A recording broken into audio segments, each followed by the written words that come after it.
салому дуруди бепоён ба ҳамаи шумо мухлисони азизи телевизиони варзиш. ин барномаи дар шабакаҳои иҷтимоист. ман фирдавси хурсандам. рафтем.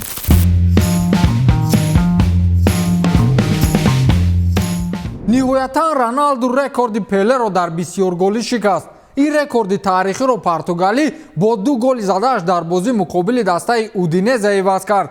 Пеле дар тамоми ҳаёти сараш дар рақобатҳои касбӣ ҳамагӣ 757 гол зада буд ки дар ҳисоби Роналду ҳоли ҳозир 758 гол аст. мо гуфтем акнун тамом. Роналду дар таърих аз ҳама голи бисёр задааст, вале як нафари дигар будааст ки аз Пеле ҳам гол бисёр доштааст. ин нафар Йозеф Битсан футболбози чехӣ будааст ки аз соли 1931 то соли 1955 ба задани 759 гол даст ёфтааст. акнун барои лидер шудан дар бисёрголӣ Роналдуро мебояд як голи дигар занад. ҳоло Роналду дар ҳолати хуби варзишӣ аст ва қодир аст ки як гол не ҳатто 100 голи дигар занад, агар намурад. Лемпард аут. бо чунин сарлавҳа расонаҳои иттилоотии варзишӣ хабару мақолаҳои худро нашр мекунанд. мутахассиси 42-соларо ҳоло нобарориву нокомиҳо дунболагир аст ва мишмиш аст ки рӯзҳои наздик новобаста аз беҳтар гардидани вазъи даста Лемпард аз симаташ барканор шавад. ин гапу калочаҳо дар ҳоле пайдо шуданд ки дастаи лондонӣ дар даври 17-уми премер-лигаи Англия аз дастаи Манчестер Сити бо ҳисоби 3-1 шикаст хӯрд ва ояндаи Лемпардро дар ин даста зери суол бурд. дар 7 бозии охир ин чорумин шикасти дастаи Челси аст ва ҳоло даста ба 28 хол дар мавқеи 8-уми ҷадвали чемпионати Англия қарор дорад ва Лемпард дигар худро зери қанотҳои Роман Абрамович эҳсос намекунад. аз ин рӯ ба қавли худамон аллакай Томас Тухел бору бухчаи худро ҷамъ кардааст ва шояд рӯзҳои наздик чиптаи ҳавопаймо барои ба Лондон рафтан дархост кунад, чун пойгоҳи иттилоотии Билд чанд рӯз пеш хабар дода буд ки дастаи Челси дар мавриди ба даста овардани Томас Тухел нақша мекашанд. аз ин рӯ Фрэнк Лемпард барои худ бояд ҷои кори нав ёбад.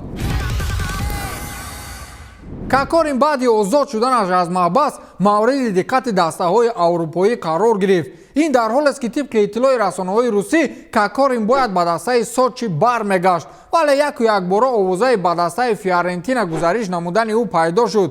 ҳамлагари дастаи Спартак ҳоло дар ин маврид чизе нагуфтааст, вале бино ба иттилои RB Sport дастаи Фиорентина ба футболбози рус мароғ зоҳир намудааст ва маблағи гузариши ӯ 5 миллион евроро ташкил медодааст. агар ин трансфер амалӣ гардад, пас Какорин дар як мавсим таи 3 миллион евро кор мекунад ки ба қавле Какорин дар Сочи ин қадар пулро дар ду ҳаёташ кор намекунад.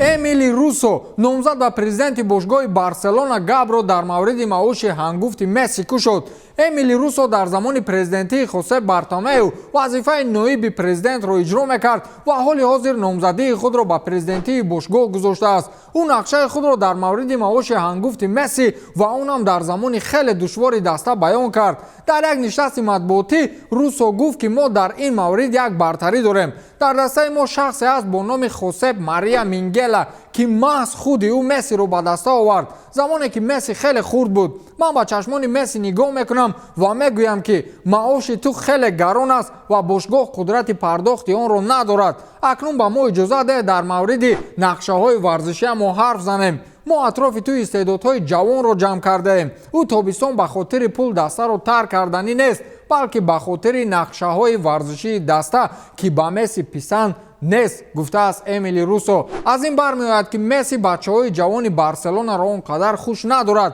ва гумон мекунам ҳақам дорад. биёред футболбозони таҷрибадорро мардак бозӣ кунад. Месси акнун метавонад озодона бо дигар дастаҳо дар мавриди гузаришаш ҳарф занад, чун тибқи меъёрҳои футболӣ футболбоз бо дигар дастаҳо дар мавриди гузаришаш танҳо 6 моҳ пеш аз қатъшавии шартномааш метавонад машварат намояд. аз ин рӯ Месси аз рӯзи 1 январ инҷониб бо дилхоҳ даста ҳуқуқи машварат кардан дорад. шумо медонед аввалин шуда бо Месси кадом дастаи аврупоӣ дар иртибот буд? бовар намекунед, ин дастаи Спартаки Москва аст. хулас намедонам ин шӯхии солинавӣ аст ё ҷиддӣ, вале саҳифаи расмии бошгоҳи Спартак бо интишори аксе ҳамаро ҳайрон кард. дастаи Спартак ба Месси танҳо салом Лео навиштаанд, вале Месси дар мавриди гузаришаш ба дастаи москвагӣ зуд хулосаи худро баровард. Месси медонед дар саломи дастаи Спартак чӣ ҷавоб дод?